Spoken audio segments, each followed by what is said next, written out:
बहुत ही लोकप्रिय विधायक समझदार भाई खिलाड़ी लाल जी अपने लगता हुए क्षेत्र उत्तर प्रदेश से बहुत जोशीले में सुन रहा था फौजी साहब के भाषण सिकरवाल जी। वैसे मेरे लगता है जोश यहाँ सब में ही है। अभी अपने ये बद्री जी बड़े जोश से बोल रहे थे तो मैं पूछ रहा था धीरे से कि मैं चंबल कितनी दूर है यहाँ से। मुझे लगता है ये सब चंबल के पानी पिए हुई है। भाई बद्री जी सिकरवाल जी और उदयमान जी प्रधान जी ये मेरे बहुत पुराने मिलने वाले भी हैं। मैं बांदी के चुनाव लड़ा था 2003 में पहला था, मेरे प्रचार में भी गए थे। इनकी हमारे रिश्तेदारी भी है। भाई लल्लू सरपंच जी, भाई भगवान सिंह जी परमार साहब, भाई श्रवण सिंह जी कुशवाहा साहब, सोनू जी, भाई सत्येंद्र कौशिक जी, भाई महावीर जी, मंगल, सुरेश गर्ग जी, केदार जी मीणा सरपंच साहब है हमारे, भाई प्रेम सिंह जी, भाई राजेश जी मीणा सरपंच साहब जो बसेड़ी से आए, भाई रामके जी मीणा, भाई गजराज जी, भाई कयूम खान जी, बद्री जाटव जी, दिनेश दयाल जी, राजवीर जी और राजेलाल जी, ये हमारी सेवा दल की मैडम विराजमान है। सभी हमारे ब्लॉक अध्यक्ष, सभी हमारे कार्यकर्ता साथियों, सभी हमारे व्यापारी बंधु, मेरे विभाग के कर्मचारी, प्यारे साथियों। देखो साथियों, हम सब किसान वर्ग से आते हैं और हम सबको ये जरूरत होती है कि हमको ज्यादा से ज्यादा सुविधा कैसे मिले। अब से पहले आपके यहाँ बहुत से विधायक रहे, बहुत से नेता रहे। हमारे जो भी किसान भाई हैं उनको मंडी के लिए मैं समझता हूँ कि 25-30 किलोमीटर दूर जाना पड़ता था। साथियों देखो, मेरा आपसे एक निवेदन है, सरकार चाहे कोई भी हो, हर सरकार की भावना होती है अच्छे काम करें। जिसमें कांग्रेस हमेशा फैसला करती है गरीबों के पक्ष में, किसानों के पक्ष में, ये सबसे ज्यादा महत्वपूर्ण रहता है कि क्षेत्र का प्रतिनिधि आपका कैसा है। देखो बजट तो सामूहिक होता है, जैसे पूरे राजस्थान का बजट 1 लाख करोड़ हुआ और 200 विधायक होते हैं। लेकिन उसमें सवाल इस बात का होता है कि 200 विधायक में कौन कैसा विधायक है, कितना योग्य है, कितना इंटेलिजेंट है, कितना होशियार है, तो वो ज्यादा काम ले जाता है। और मैं समझता हूँ कि आपके विधायक जो भाई खिलाड़ी लाल जी हैं, आपको बहुत ज्यादा इनकी योग्यता का, इनकी समझदारी का, इनका बेबाक बात करने का फायदा मिला है। आप पहले सांसद भी रह चुके हैं और यही कारण है कि आपके क्षेत्र में इतने काम हुए हैं लगातार। चाहे विधानसभा में बोलने का मामला हो, देखो आदमी का एक स्टेटस होता है, आदमी का एक पैरामीटर बन जाता है और जो आदमी का स्टेटस पैरामीटर बन जाता है तो उसको कोई काम की मना नहीं करता। आप पहले सांसद रहे, अच्छे रहे, समझदार रहे। आप इसी पे देख लो कि मैं समझता हूँ कि दौसा के अलावा हमने पूरे प्रदेश के अंदर 25 मंडियां खोली है, लेकिन 25 मंडियों में से मैं कहीं भी अभी तक शिलान्यास करने नहीं गया। लेकिन खिलाड़ी लाल जी की वजह से इनको हम मना ही नहीं कर सकते। पहले ऐसी मंडी है जिसका मैं स्वयं मंत्री रहते शिलान्यास करने आए हूँ, तो इससे आप अंदाज लगा सकते हो कि हम आपकी कितनी इज्जत करते हैं और आपका कितना हमारे विधानसभा में स्टेटस है। आपने बताया था कि हमारे 2 बेटे हैं, एक सरमतरार, एक बसेड़ी। आपके यहाँ पहले देखो तो एक बहना विधायक होता था, एक बाणी विधायक होता था। मैं भी पिछली बार जब मेरा कार्यकाल था, मैं मंत्री था 2008 से 13 तक, उस टाइम भी इस क्षेत्र में आया था। ये राजेश जी बैठे, सरपंच साहब बाड़ी से, ये केदार जी बैठे, कई लोग ऐसे हैं, मेरे प्रधान जी बैठे हैं। लेकिन मैं समझता हूँ कि जितना वर्क और जितना सिंसियरिटी से इस बार भाई खिलाड़ी लाल जी ने काम किया, पहले आपके क्षेत्र में काम नहीं हुआ। और देखो काम करने वालों को आपको पसंद भी करना चाहिए, और जब काम करने वालों को आप वोट नहीं दोगे तो फिर कोई काम करेगा भी नहीं। इस बार पूरे प्रदेश में सरकार ने किसी प्रकार की कोई कमी नहीं छोड़ी है और बहुत ज्यादा विधायक होशियार थे, एक्सपर्ट थे, वो बहुत ज्यादा काम लिया है। पिछली बार मैं पूछ रहा था विधायक जी से, अगर आप कितने वोटों से जीते थे, इन्होंने कहा मैं 18,000 वोट से जीता था।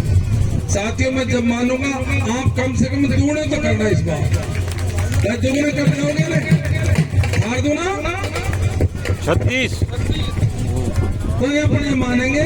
और जो खिलाड़ी लाल जी ने जब मेहनत करी है, और ये भी है इनको कोई ज्यादा राजनीतिक चस्का भी नहीं रहा है, ये व्यापारी आदमी भी है।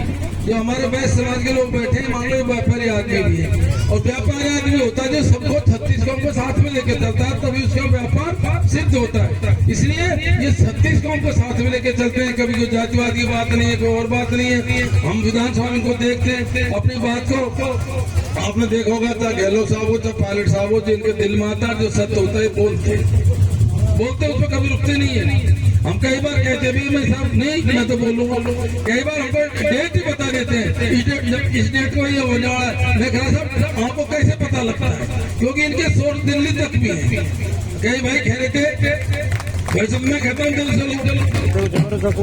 भाई न्याय सेना को मंत्री बनना चाहिए, इस बार बनना चाहिए था ना। ये कोई बात नहीं, देखो सभी मंत्री नहीं बनते।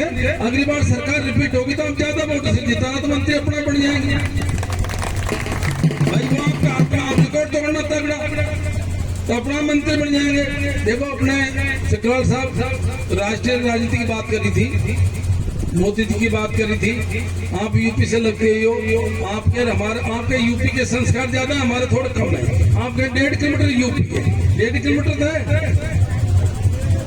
ये बताओ इधर को यूपी है पास में? हाँ पास में है। तो इसलिए मैं समझता हूँ कि परिवर्तन भी आएगा।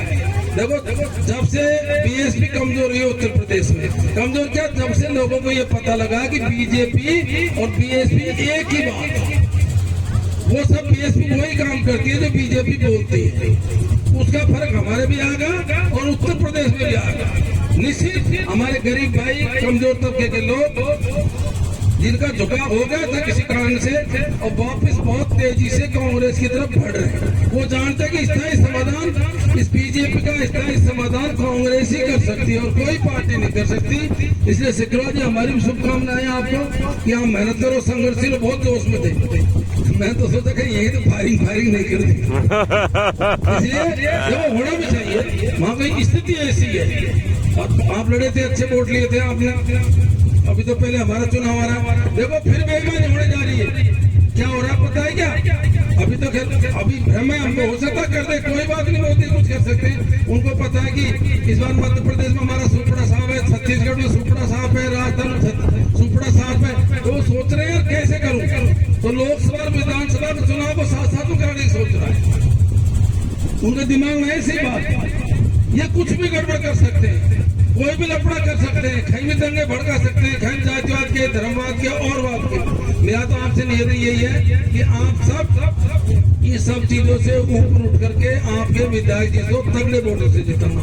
या व्यापार में पूछ रहा था व्यापारी भाई कितने, इनकी काफी व्यापारी भाई बैठे। देखो मंडी हम खोल रहे हैं, 36 बीघा इसमें जमीन है, 1 करोड़ रुपए का आसपास अभी हमने स्वीकृति जारी की है। इसकी बाउंड्री वॉल हो जाएगी, अंदर का सारा काम हो जाएगा, डेवलपमेंट का काम हो जाएगा। फिर इसके बाद में और हम डेवलपमेंट के काम कर देंगे। आप ये मान के चलो मंडियों के मामले में तो जब मैं इतना रेस्पेक्ट करता हूँ खिलाड़ी लाल जी का, आप मेरे से डिमांड रख रहे हैं, आप तो ये सोच के चलो कि इस विभाग के मंत्री खिलाड़ी लाल जी है।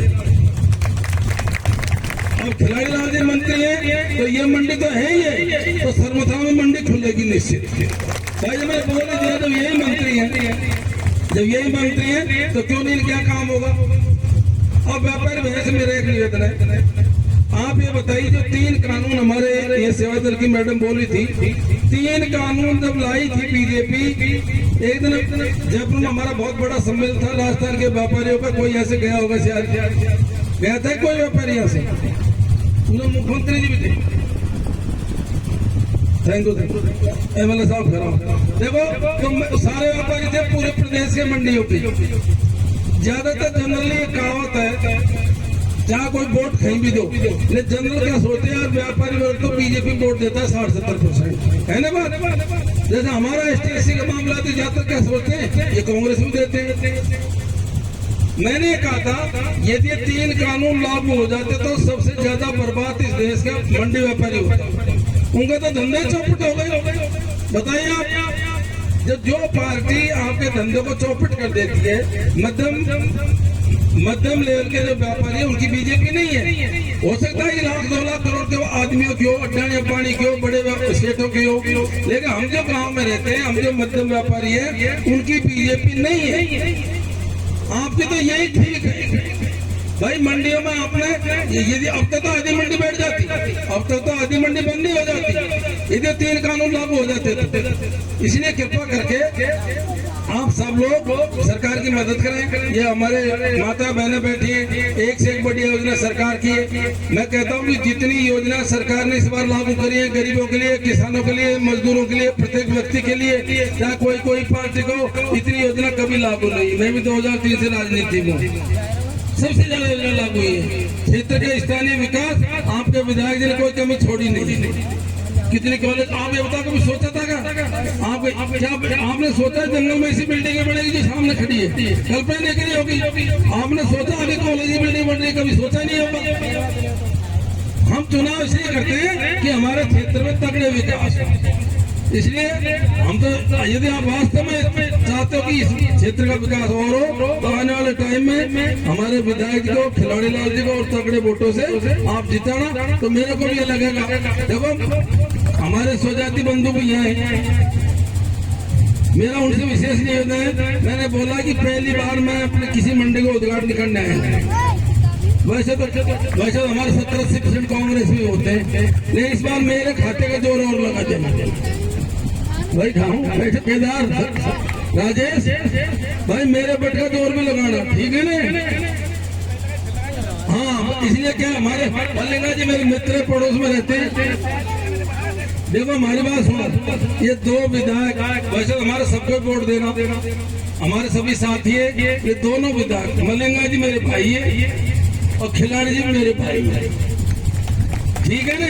और मार्केटिंग मेरे को ज्यादा नॉलेज नहीं है, वैसे तो सबको जिताना, पर इन पर मेरी तरफ से तगड़ी ताकत लगाना, इन पर मेरी तरफ से तगड़ी ताकत लगाना, ठीक है ना? क्योंकि मेरे को भी मदद करेंगे, मेरे भी इनके वोट है काफी। और देखो मैं तो सामान्य सीट से चुनाव लड़ता हूँ। हमारे तो स्वर्गीय राजेश पारेडी के संपर्क में रहे और उन्हीं से हमने राजनीतिक संस्कार लिए। मैं उनके स्टाफ में भी रहा, पहले मैं नौकरी में था। कई साथी जानते हो कि पहले मैं पीडीडी में एन हुआ करता था। 2003 में सरी छोटे बांधी की मैंने बढ़ा, फिर दौसा बन गया, फिर मंत्री बन गया। हमारे कृपा बनी रही उनकी हमेशा, और सब लोगों ने हमारा साथ दिया। तो मैं समझता हूँ हम सब मिलकर काम करेंगे तो निश्चित बहुत अच्छे रिजल्ट आएंगे। अब सर खाना की व्यवस्था कर रखी है सब, आप सब पधारे, बहुत बहुत धन्यवाद। हम कोशिश करेंगे कि दोबारा मंडी हमारा अफसर जल्दी बढ़ाएंगे, सब तैयार हो जाएगी, तो फिर लोकार्पण करने भी हम दोनों साथ में रहेंगे। भाई दोनों साथ में आए ना, और दोनों साथ में तभी कहेंगे जब हम दोनों जीतेंगे, ताकि लोकार्पण में हम ही करें, इधर को ये रहे, इधर को मैं रहे, और फिर हम मंडियों की दुकानों को अर्पण करने आएंगे। बहुत बहुत धन्यवाद। राम राम। बहुत बहुत धन्यवाद माननीय मंत्री।